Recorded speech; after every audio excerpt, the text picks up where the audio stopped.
कांग्रेस बोल रही है, जवाब मांग रही है, जवाब दीजिए। इंडिकेट करेंगे, उसके बाद वो आगे बढ़ेंगे, ऐसा नहीं होगा। कौन जवाब देगा? गृह मंत्री जी जवाब देंगे। किसने ऑर्डर दिया? किसने ऑर्डर दिया पैलेट गन्स चलाने के लिए? किसने ऑर्डर दिया? अध्यक्ष महोदय, किसने ऑर्डर दिया? प्रधानमंत्री जी ने दिया? गृह मंत्री जी ने दिया? जवाब देंगे। ने शर्मनाक परिस्थितियों में अपना इस्तीफा दिया और कल यहीं मकर द्वार पर मेरे सत्ता पक्ष के सांसदों ने जिंदाबाद के नारे चिल्लाते हुए। इन्हें शिक्षा के बारे में क्या पता जी? सर सच है, आप आज मेरे से नाराज हो रहे हैं। मन मुस्कुरा लीजिए, अपनी अकड़ का इलाज कीजिए। अब नया शिक्षा मंत्री चुना, एक ऐसे व्यक्ति को इस पद पर आसीन किया जिसने एक गर्भवती महिला के बलात्कारियों की रिहाई पर अपनी सहमति व्यक्त की, खुशी जताई। देश की करोड़ों लड़कियों को प्रधानमंत्री जी ने क्या संदेश दिया? इसको रिकॉर्ड से हटा दिया जाए। दूसरा,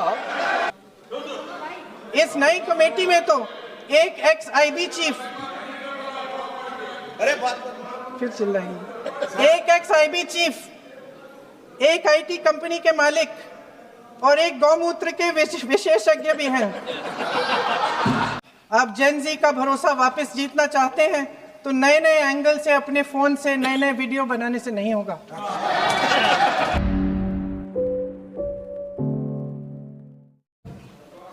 कुछ दिनों पहले हम राम मनोहर लोहिया अस्पताल गए थे।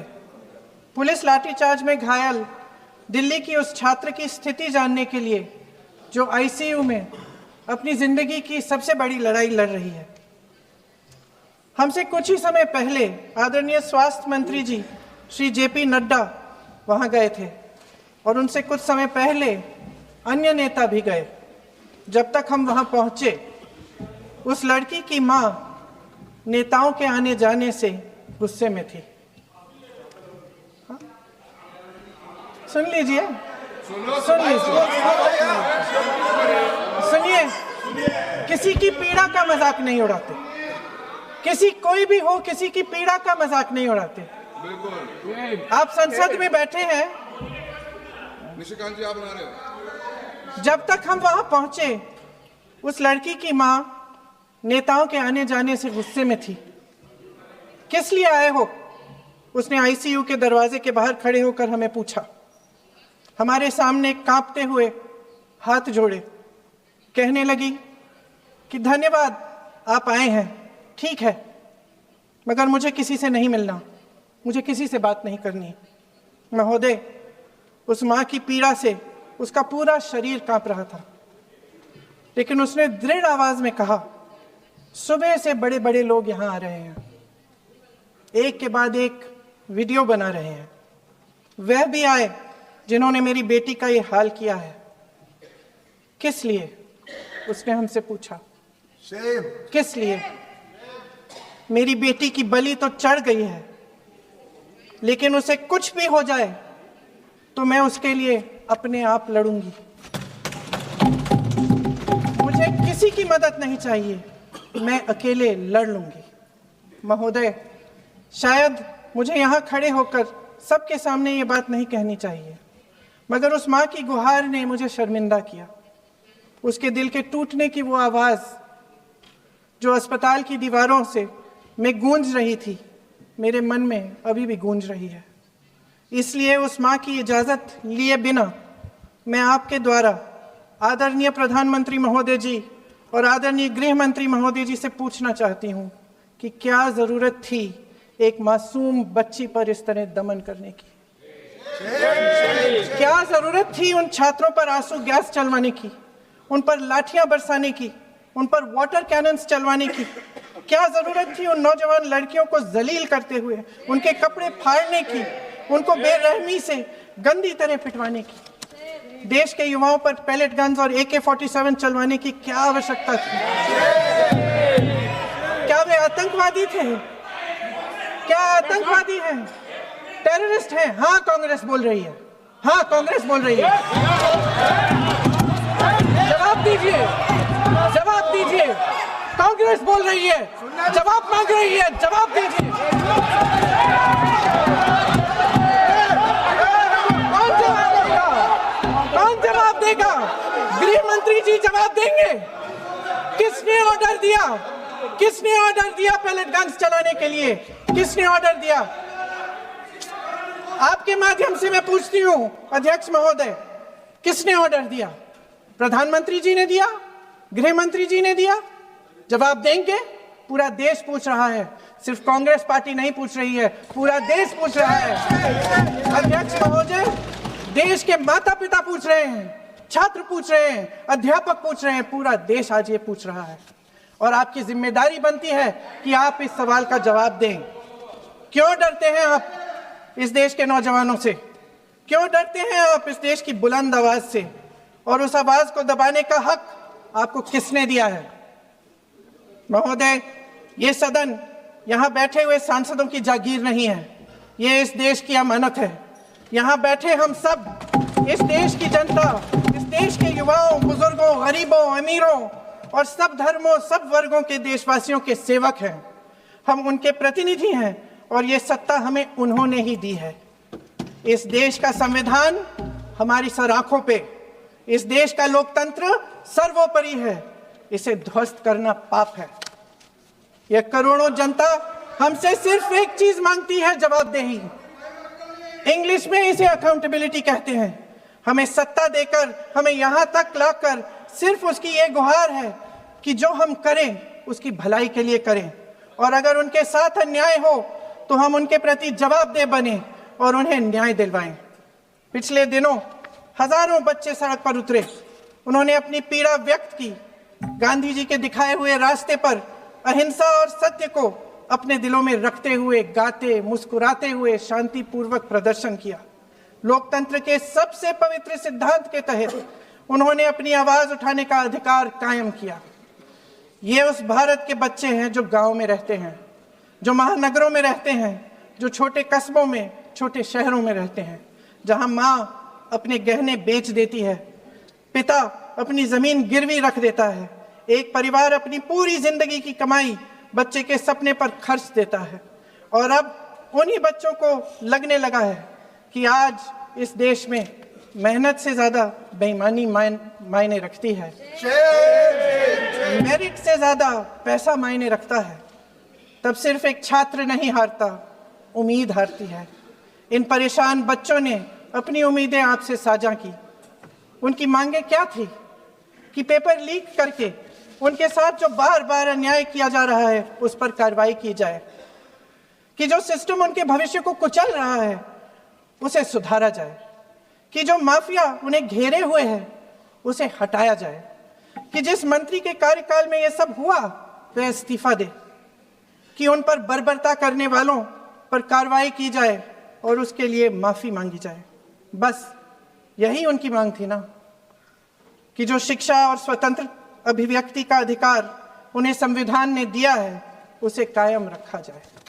महोदय, हमारे एजुकेशन सिस्टम में कुछ समय से बहुत खामियां भर चुकी हैं। बच्चों पे जो प्रेशर डाला जाता है उसकी वजह से सैकड़ों बच्चों ने आत्महत्या कर डाली है, उससे भी ज्यादा बच्चे डिप्रेशन में डूब रहे हैं। परिवारों पर बच्चों को पढ़ाने लिखाने के लिए घूस, capitation fees, tuition fees, coaching fees आदि के घिनौने दबाव हैं।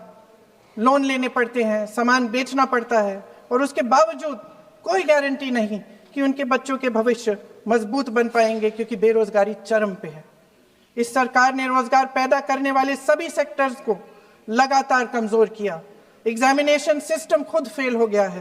पिछले दशक में 152 पेपर लीक हुए, 750 करोड़ छात्र प्रभावित हुए, मगर एक भी दोषी, एक भी माफिया को सजा नहीं।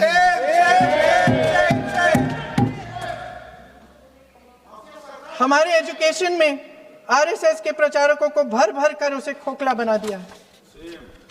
जबरदस्ती एनटीए बनवाकर सिस्टम का केंद्रीकरण करके उसे और भी उलझा दिया। देश के कुल बजट में, हाँ जी जबरदस्ती, आपने अभी अभी सुना तमिलनाडु के हमारे साथी क्या कह रहे थे। देश के कुल बजट में एजुकेशन बजट की हिस्सेदारी हर साल बढ़ाने की बजाय घटती जा रही है।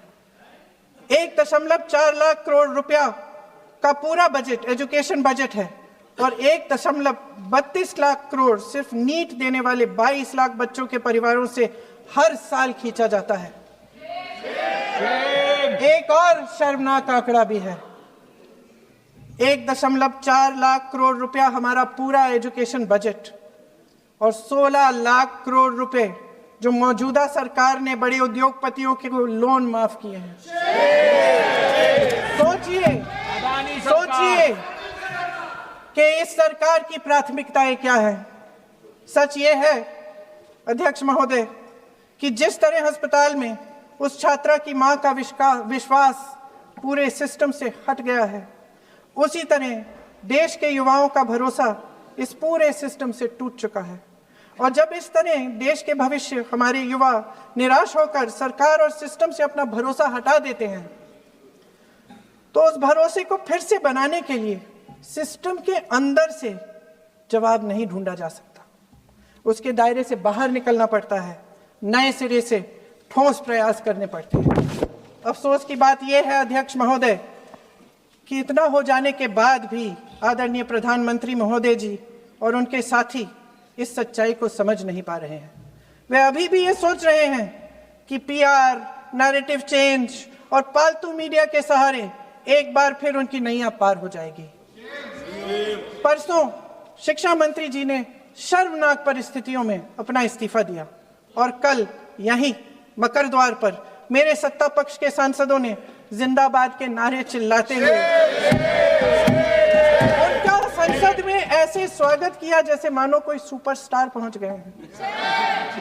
विडंबना देखिए महोदय, जब भूतपूर्व शिक्षा मंत्री को मुकुट पहनाया जा रहा था, स्वागत हो रहा था उनका, तब महाराष्ट्र में एक परिवार पेपर लीक पीड़ित अपनी बेटी की आत्महत्या का शोक मना रहा था।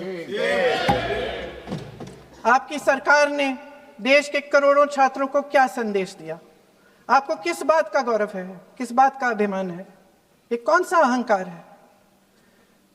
जहां आंखों में शर्म होनी चाहिए वहां बेशर्मी और स्वागत के नगाड़े बजाए रह रहे हैं।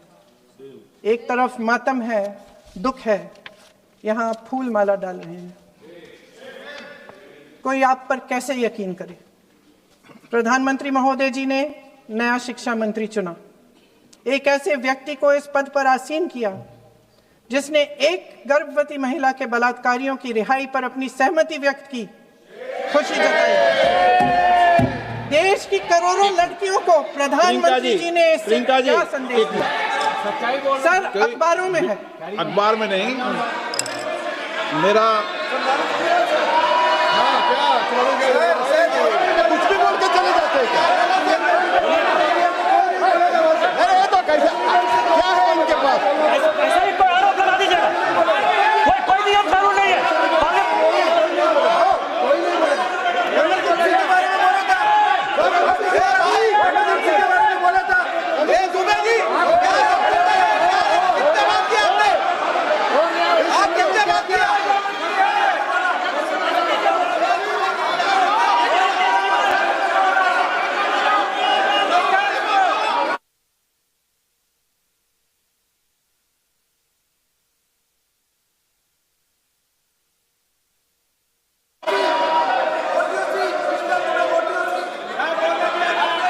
अध्यक्ष महोदय जी, जो श्रीमती प्रियंका वाड्रा गांधी जी बोल रही थी, तो बीच में उनके वहाँ से भी टोका टोकी पहले भी हुए, हमारे यहाँ से भी हुए थे। अभी हम लोग तो शांति से सुन रहे हैं, लेकिन जो अभी अभी हमारे वर्तमान नए शिक्षा मंत्री को जो उन्होंने टिप्पणी की, कैरेक्टर असैसिनेशन है एक तरीके से संसद में, और इस तरीके के भाषा हम उम्मीद नहीं करते हैं। मैं इसमें प्रहलाद जोशी जी ने भी खुद कहा है, एक तो उन्होंने प्रियंका जी ने जो गलत बात कही है रिकॉर्ड पे, उसको रिकॉर्ड से हटा दिया जाए। दूसरा इस तरह का भाषा का इस्तेमाल ना करें।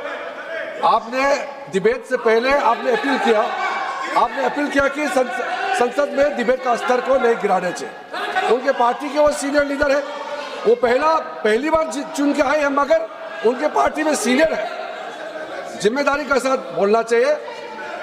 अगर पूरा ऑथेंटिकेट नहीं कर सकते हैं तो मैं ये मानता हूं कि उनको क्षमा मांगना चाहिए सदन से।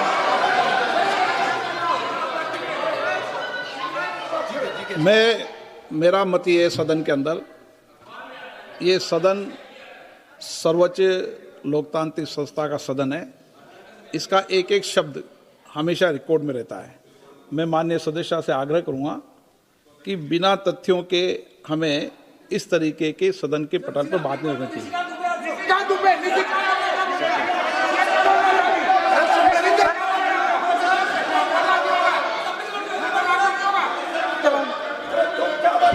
ये तो डिलीट कर दिया, लेकिन आगे भी वो भी डिलीट करो सर। ये जो निशिकांत बोलता वो भी ये सीधे क्या बोल रहा था, क्या कर रहा था सर जो प्रहलाद जोशी जी ने बिल्किस बानो के बलात्कारियों की रिहाई पर जो बयान दिए, उसका प्रमाण मैं आपको दे दूंगी, मैं भेज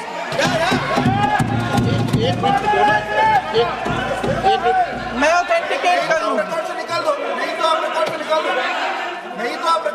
स्पीकर का डायरेक्शन 115, उनको पहले ऑथेंटिकेट करने कहिए सर।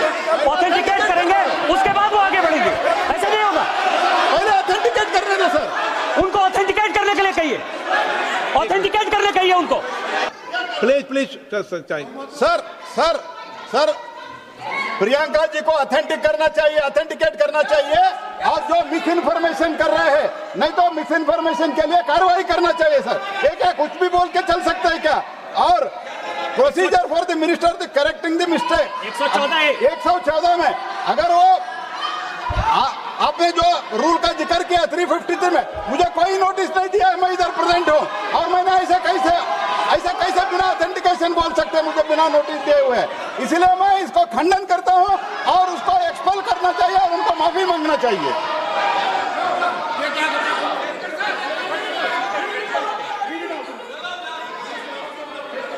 नहीं, ये चैप्टर आगे नहीं बढ़ेगा सर। बिल पे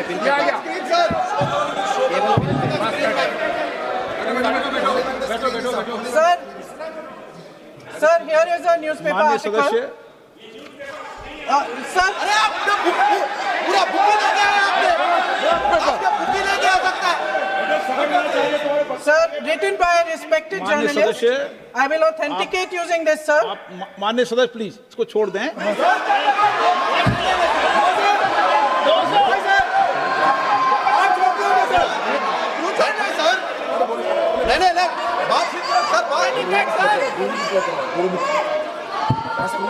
सर, अगर जोशी जी अपने बयान का इस खंडन कर विधेयक रहे पर ही हैं, चर्चा होगी। आप इस बयान का खंडन कर रहे हैं क्या? जोशी जी माननीय से पूछेगा। सदस्य, मैं आपसे फिर आग्रह कर रहा हूं, इस सदन में इस विधेयक पर ही चर्चा होगी, फिर भी नो, ये विधेयक का विषय नहीं है। आप नो, आप बोलो तो विधेयक पर बोलो, ये मेरी अपेक्षा आपसे। प्लीज छोड़िए, इस विषय को छोड़िए।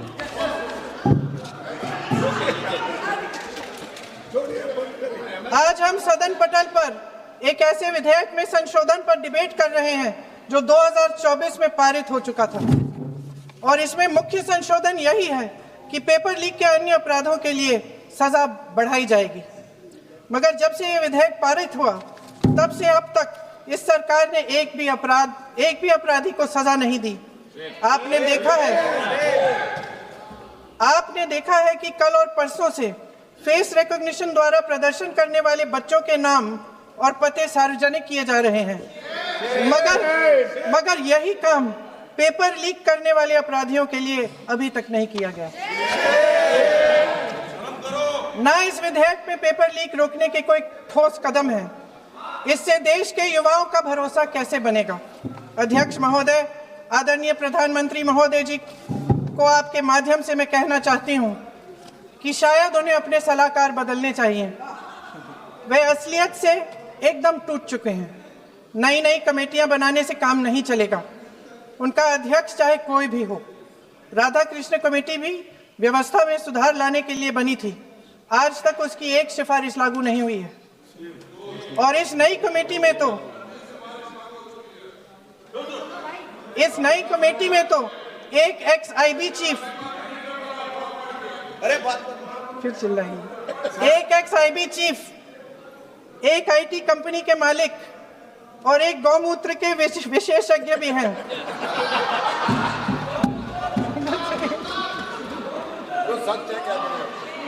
इन्हें शिक्षा के बारे में क्या पता जी? सर सच है। आप आज मेरे से नाराज हो रहे हैं, बस मुस्कुरा लीजिए। वो आपने भी चुनाव लड़ा।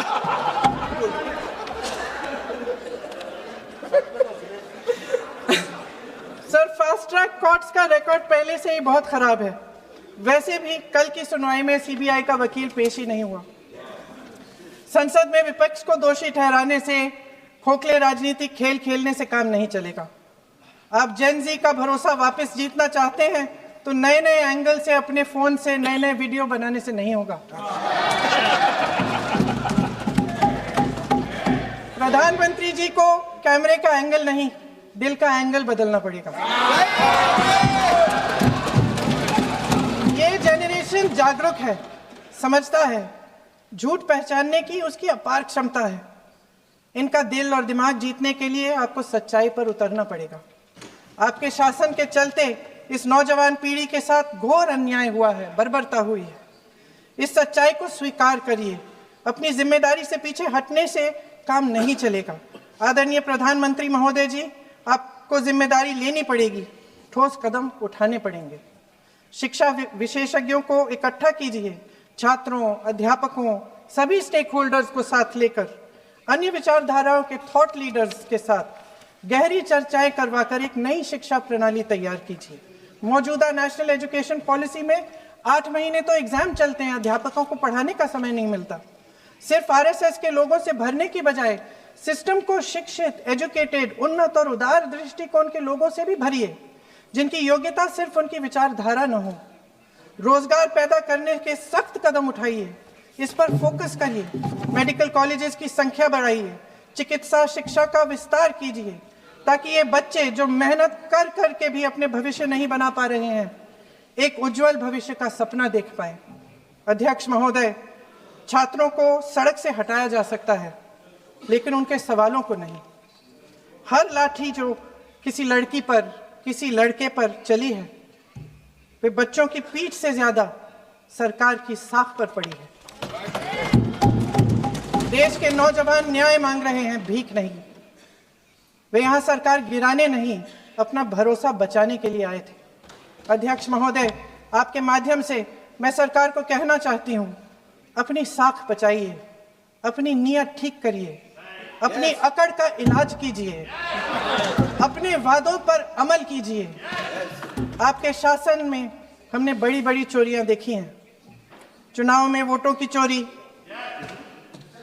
राम मंदिर में चंदा की चोरी, आपके उद्योगपति मित्रों द्वारा देश की संपत्ति की चोरी, किसानों की जमीन की चोरी, लेकिन सबसे बड़ी चोरी, हाँ ठीक है, सबसे बड़ी चोरी तब हुई। कहिए, बोलिए।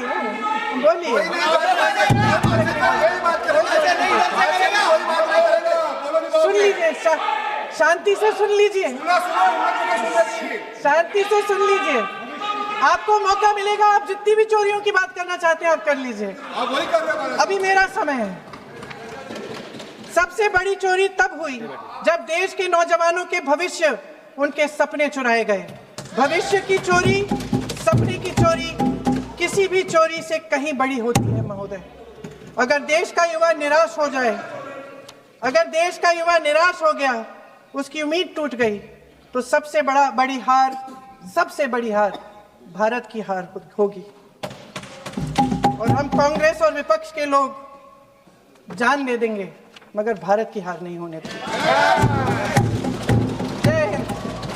सर, अब तो मुस्कुरा लीजिए, भाषण खत्म।